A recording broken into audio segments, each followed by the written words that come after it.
So y'all just rock with me, because I'm gonna be just taking a nice little close-up and inventory of everything, seeing what I got, basically for my own records.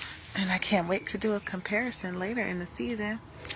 Right here we have Dino Kale. Most of these are strawberries, but right here is some Swiss chard, maybe yellow. Got some red Swiss chard here. And the strawberries, not only are they putting off berries, but they're about to start running. Let's see.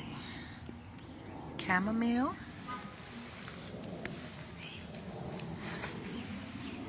And this was the only one I thought was turning red.